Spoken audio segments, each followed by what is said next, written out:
Hello students, बच्चों अगर आप आईआईटी जेईई की प्रिपरेशन कर रहे हैं तो बच्चों आज का ये वीडियो बहुत स्पेशल होने वाला है बिकॉज हमारे साथ हैं अभिषेक दिवालिया सर, जिन्होंने 2010 में बीटेक कंप्लीट किया है आईआईटी धनबाद से।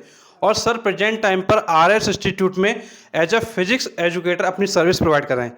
तो सर आज हम ये जानना चाहेंगे, बच्चों के बहुत ज़्यादा क्वेश्चन होते हैं कि जब हम आईआईटी कर लेते हैं और आईआईटी के पहले की जो स्टेज होती है उसमें क्या डिफरेंस होता है।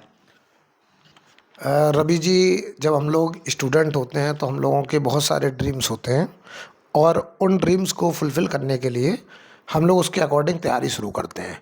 तो बच्चा जब 12th में होता है तो उसका पहले तो मैटर करता है कि वो कहाँ से है। अगर वो गांव से है, उसके फादर फार्मर, जैसे मैं अपना बताऊं कि मेरे फादर फार्मर थे और तो मेरा फैमिली बैकग्राउंड जैसा था उसके अकॉर्डिंग मैं तैयारी करने जब यहाँ पहुँचा तो मैं तो हिंदी मीडियम से था।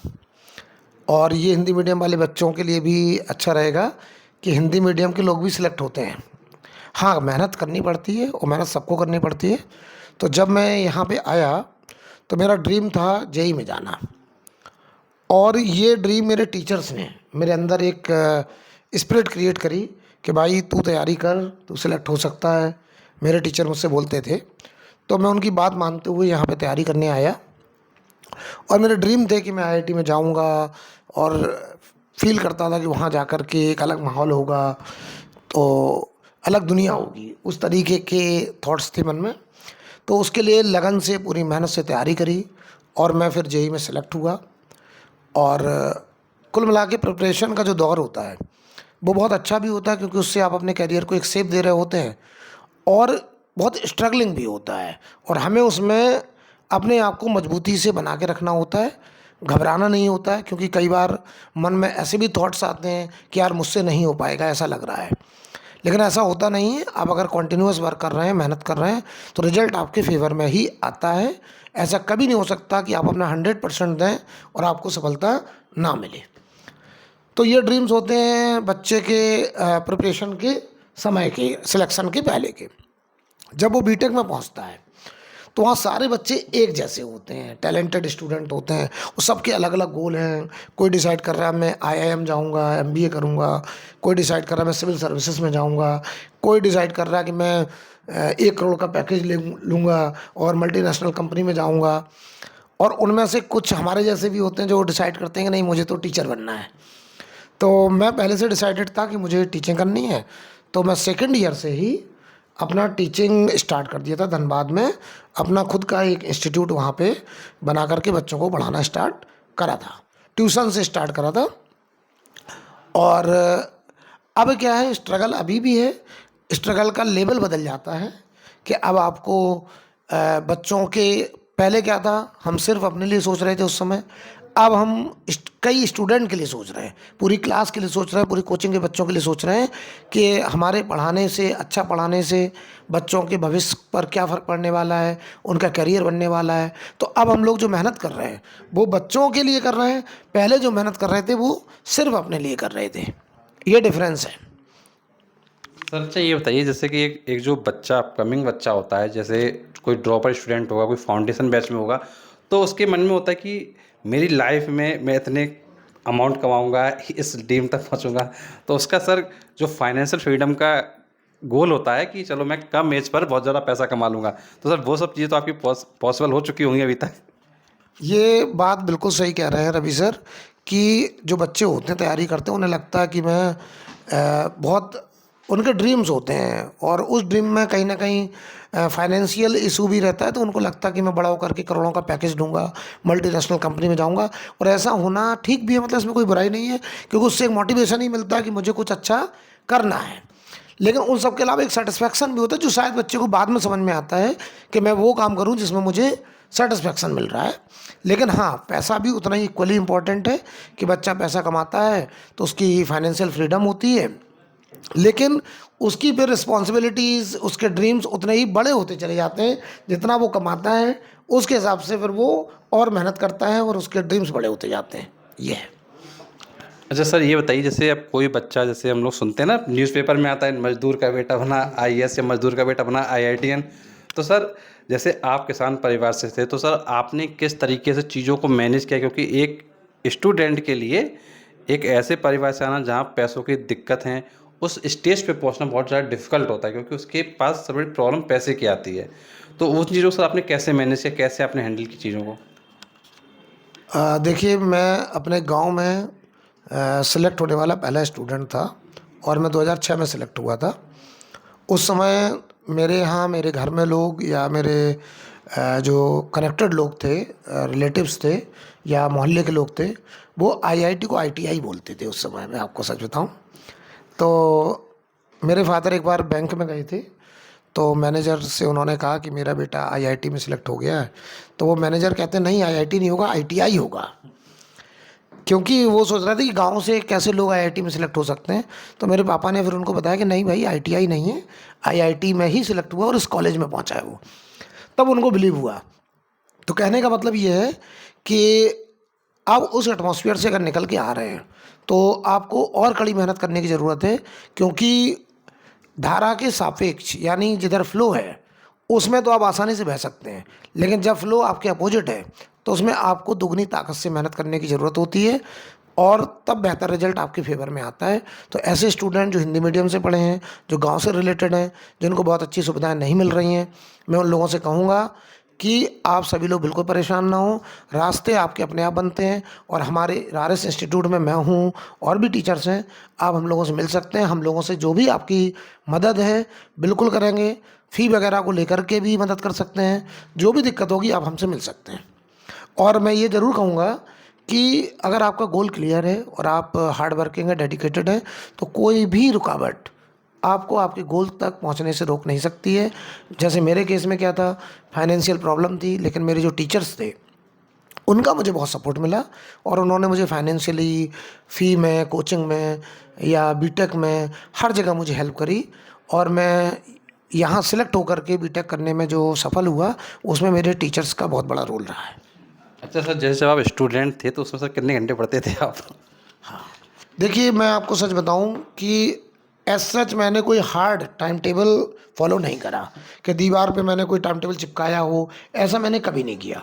3 सब्जेक्ट थे, फिजिक्स, केमिस्ट्री, मैथमेटिक्स। मुझे पता था ये 3 सब्जेक्ट पढ़ने हैं।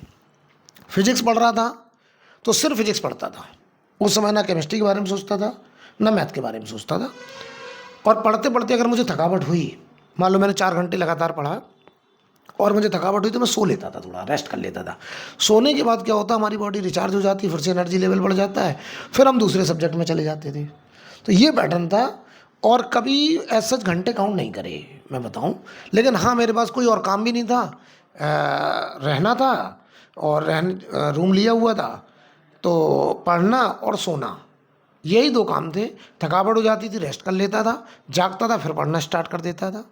टाइम वेस्ट नहीं किया कि मैं फालतू में कहीं मार्केट में घूम रहा हूँ या दोस्तों के साथ वॉक पे निकल गया या किसी मॉल में जा रहा हूँ, इस तरीके के काम मैंने नहीं करे। सिर्फ पढ़ाई करी है और थकने पर रेस्ट किया है। और टिफ़िन आ जाता था या मैंने कभी खाना भी बनाया है, तो ये मेरा टाइम टेबल था। एज सच मैंने दीवार पे कोई हार्ड टाइम टेबल नहीं चिपकाया और ना उसमें कभी फंसा, क्योंकि मैंने देखा बच्चे ये सब करते हैं, फिर वो उनसे फॉलो नहीं होता है, क्योंकि हमारा जो ब्रेन है वो सोचता ज़्यादा है करने के लिए और कर उतना शरीर पाता नहीं है, बीच में ही हम थक जाएंगे। तो जब फॉलो नहीं होगा तो उससे बच्चे के अंदर एक नेगेटिव थॉट्स आना स्टार्ट होते हैं, जो उसके खुद के बनाए हुए हैं, जो कि कोई टाइम टेबल था नहीं, उसने खुद क्रिएट करा और उसमें उलझ गया। तो ऐसा बच्चों बिल्कुल ना करें। आपके पास 3 सब्जेक्ट हैं, फिजिक्स, केमिस्ट्री, मैथ, तीनों सब्जेक्ट, या आप नीट के स्टूडेंट हैं तो फिजिक्स, केमिस्ट्री, बायो, आप तीनों सब्जेक्ट को डेली रिवाइज करें और जब आप थक जाएं रेस्ट करें, जागें, फिर से पढ़ना शुरू करें। अच्छा सर, ये बताइए जैसे कि आपने जैसे बताया कि कोई पर्टिकुलर टाइम टेबल फिक्स नहीं था, बट मैं ये जानना चाह रहा हूँ कि जैसे आपके समय में भी क्लासेस का ड्यूरेशन फिक्स होगा कि इस टाइम से इस टाइम तक आपको क्लासेस हैं, उसके बाद फिर किस तरीके से क्या करते थे, मतलब खाना खाना या जो भी आपका मतलब एक डेली का रूटीन था वो थोड़ा एक्सप्लेन कीजिए, जिससे कि बच्चे भी अपनी चीज़ों को उसी अकॉर्डिंग एडजस्ट कर सकें।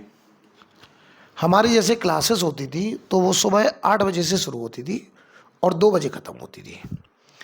तो 8 से 2 में हम तीनों सब्जेक्ट की क्लास 2-2 घंटे की पढ़ करके अपने घर जाते थे, जो कि टाइम टेबल आज भी आरएस इंस्टीट्यूट में फॉलो हो रहा है।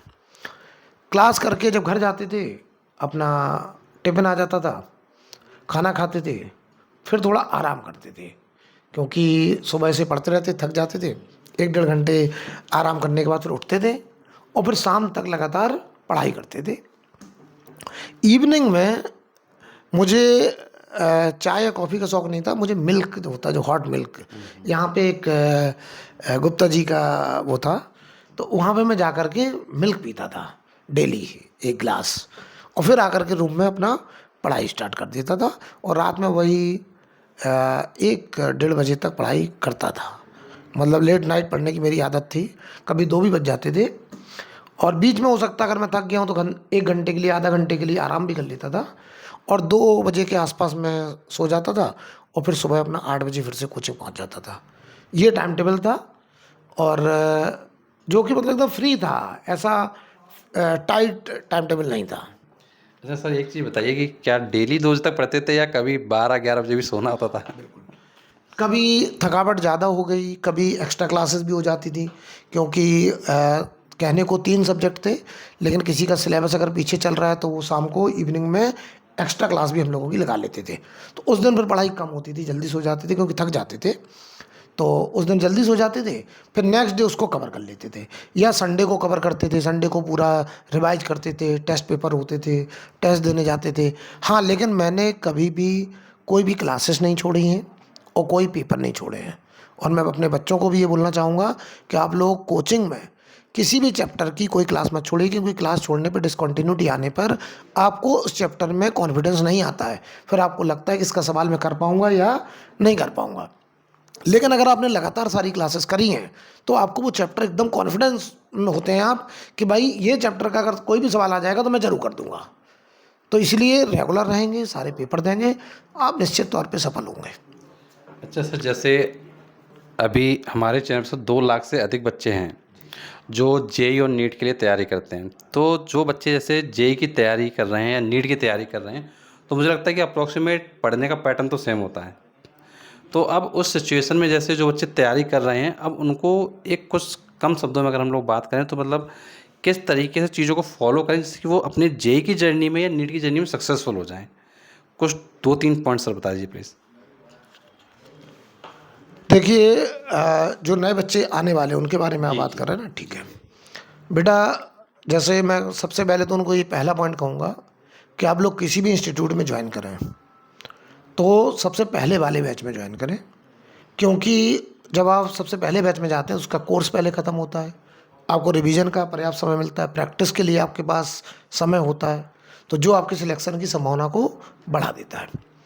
दूसरा, सारी क्लासेस करिए।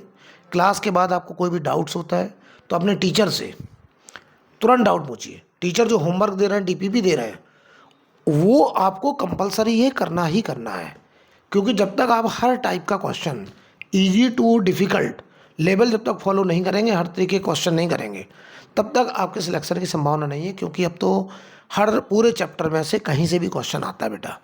हाँ, सारे चैप्टर इक्वली इम्पॉर्टेंट है, कोई भी चैप्टर ऐसा नहीं कि ज़्यादा इंपॉर्टेंट हो, कम इम्पॉर्टेंट हो। इसलिए आपको पूरा सिलेबस थॉरोली पढ़ना है और लगातार पढ़ना है। अच्छा सर, एक चीज़ पूछना चाहेंगे, अभी प्रेजेंट में कौन सी कार है? बच्चों के बहुत ऐसे क्वेश्चंस होते हैं। देखिए, बच्चों में इन चीज़ों से थोड़ा सा वो रहता हूँ कि, लेकिन अब कोचिंग आना है आपको तो कार से भी आना पड़ेगा। तो कार तो मेरे पास फॉर्च्यूनर भी है, स्कॉर्पियो भी है, इको स्पोर्ट भी है, लेकिन मैं इको स्पोर्ट से कोचिंग आता हूँ। लेकिन बच्चों, ये सब नहीं देखना है, आपको ये देखना है कि मुझे आईआईटी जाना है ना। सर मुझे लगता है कि बच्चों को इस चीज़ों से काफ़ी मोटिवेशन मिलता है। नहीं, अगर मोटिवेशन नहीं बच्चों, अगर आप मोटिवेट हो रहे हैं इन चीज़ों से तो ये बहुत अच्छी बात है। और मैं, जैसे सर ने बोला कि इन चीज़ों से मोटिवेशन मिलता है, तो मैं एक मोटिवेशन की और बात बता दे रहा हूँ कि मैं गांव से हूँ और मेरा आज भी गांव में मेरे भाई लोग रहते हैं, परिवार है, पापा मेरे साथ भी रहते हैं, गांव भी जाते हैं। तो सबसे अच्छा मोटिवेशन की बात जो है कि मैं रह भले ही शहर में रहा हूँ, लेकिन मेरा मन बिल्कुल गांव वाला है और मैं आज भी खेती से उतना ही जुड़ा हुआ हूँ जितना मैं जब गांव में रहता था तब था, है ना। तो ये भी एक मोटिवेशन वाली बात है आपको कि आप कहीं भी रह रहे हो, गांव के लोग भी उतना ही सफल हो सकते हैं जितना शहर के लोग सफल हो सकते हैं। अच्छा सर, एक चीज़ बताइए कि पहले की लाइफ में जब आप स्टूडेंट थे और आज एज अ टीचर हैं, तो उनमें कोई दोनों में कोई कॉमन चीज़ जो आज हो आपके साथ? इन्होंने सबसे अच्छा सवाल सर ने करा है, रवि सर ने, कि दोनों में कॉमन, देखिए दोनों में कॉमन एक ही बात है कि जब मैं स्टूडेंट था तब भी बहुत पढ़ना पड़ता था, और आज जब पढ़ा रहा हूँ तब भी मुझे बहुत पढ़ना पड़ रहा है। तो मेरी मम्मी मुझसे बोलती भी हैं कि तुमने पता नहीं कैसा प्रोफेशन पसंद किया है, तुमको पहले भी उतना ही पढ़ना था, अभी उतना ही पढ़ रहा, तुम्हारी पढ़ाई से पीछा नहीं छूटा है। तो ये कॉमन चीज़ है।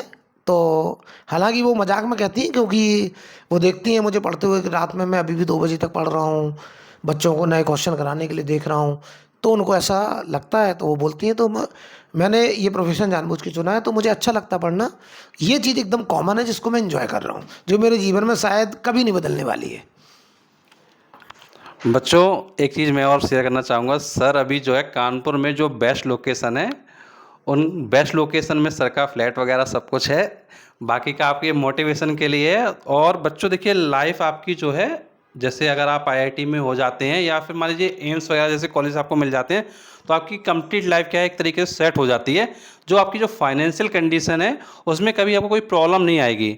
तो ओवरऑल मैं ये कहूँगा कि जैसे सर ने काफ़ी कुछ अचीव किया अपनी लाइफ में। जैसे गांव से आए, गांव से आने के बाद सर के साथ लाइफ में बहुत स्ट्रगल रहा, लेकिन एट लास्ट सर ने चीज़ों को क्या है, फाइनेंशियली क्या है, सब चीज़ें सेटल कर ली हैं और अच्छी तरीके से अपनी लाइफ में अब बच्चों के लिए काफ़ी बेहतर प्रयास कर रहे हैं। कई बच्चे हैं जो आईआईटी कॉलेजेस में हैं, कई बच्चे एम्स में हैं, कई बच्चे क्या है गवर्नमेंट मेडिकल कॉलेजेस में हैं। तो बच्चों, आप लोग से मैं इतना ही कहूँगा कि सर के जो टिप्स हैं, जो पॉइंट्स हैं, उनको फॉलो करिए। और सर के अगर आप पॉइंट्स फॉलो करें, डेफिनेटली आप भी लाइफ में उन चीज़ों को अचीव करेंगे जो सर ऑलरेडी अचीव कर चुके हैं। बच्चों देखिए, नॉर्मली क्या है, देखिए जब कोई आईआईटी में हो जाता है तो नॉर्मली वो दुनिया भर की बातें क्या है आपको सामने आएंगी, लेकिन सर एक टीचर हैं और एक स्टूडेंट दोनों लाइफ को क्या है एंजॉय कर चुके हैं। तो वो आपको वो पॉइंट्स बता रहे हैं जिनको अगर आप फॉलो करते हैं, डेफिनेटली लाइफ में बहुत कुछ आप अचीव कर सकते हैं। सर लास्ट में कुछ मैसेज देना चाहेंगे बच्चों को? बच्चों, मैं आपसे एक ही बात कहना चाहूँगा कि लाइफ में कोई शॉर्टकट नहीं होता है। आप सब्जेक्ट को डिटेल में पढ़िए, कॉन्सेप्ट को समझिए, फार्मूला टाइप की लर्निंग से बचिए, लॉजिक को समझिए, और शॉर्टकट पे मत जाइए कि मुझे कोई ट्रिक्स मिल जाए मैं सिलेक्ट हो जाऊंगा। ऐसा बिल्कुल नहीं है बेटा। आपको डिटेल में पढ़ना पड़ेगा, कॉन्सेप्ट को सीखना पड़ेगा, उसके बाद लाइफ एकदम आसान है। और स्ट्रगल कभी ख़त्म नहीं होता, लेकिन स्ट्रगल का लेवल बदल जाता है बेटा, है ना। तो आप लोग अपने ड्रीम्स को, पहले स्टेप को फॉलो करिए कि आप एक अच्छे आईआईटी में या मेडिकल कॉलेज में, एम्स में या गवर्नमेंट मेडिकल कॉलेज में पहुँचें, आईआईटी में पहुँचें, एनआईटी में पहुँचें, ताकि आपको एक ऐसा प्लेटफॉर्म मिले जहाँ से आपकी लाइफ का जो स्टैंडर्ड है वो अपलिफ्ट हो, राइट। तो बच्चों, ऑल द बेस्ट। आप लोग अपनी पूरी ताकत से, पूरी मेहनत से, लगन से तैयारी करिए, और जहाँ पे आपको हमारी ज़रूरत हो, आरएस इंस्टीट्यूट आपके साथ है। सर मैं कुछ चीज़ें और चाहता हूँ जो आप बच्चों के लिए हमारे चैनल पे करें। कुछ सर लेक्चर बच्चों को बेसिक चीज़ों के प्रोवाइड कर दीजिएगा फिजिक्स के रिगार्डिंग, जिसमें बच्चे क्या है चीज़ों को मैनेज कर सकें। जैसे क्या है कि इतना तो अभी आपके पास समय नहीं है, बट कुछ चीज़ें मुझे लगता है कि आप अगर डिलीवर कर सकते हो, अगर टाइम हो तो आपको प्लीज़ कर दीजिएगा, जिससे कि फिजिक्स को लेकर जो बच्चे कन्फ्यूज़ रहते हैं उसकी कुछ चीज़ों को समझ के वो अपने सब्जेक्ट को अच्छे से कर सकें और जो इनके कॉलेजेस हैं आईआईटी में या एम्स में उसमें जा सकें। तो सर प्लीज़ ये कर देंगे आप? बिल्कुल कर दूंगा, बिल्कुल कर दूंगा। मेरे यूट्यूब चैनल पे ऑलरेडी लेक्चर पड़े हुए हैं, लेकिन वो लेक्चर थोड़े पुराने हैं, 1-2 साल पुराने हैं। नए लेक्चर मैं बिल्कुल प्रोवाइड कर दूंगा आपको।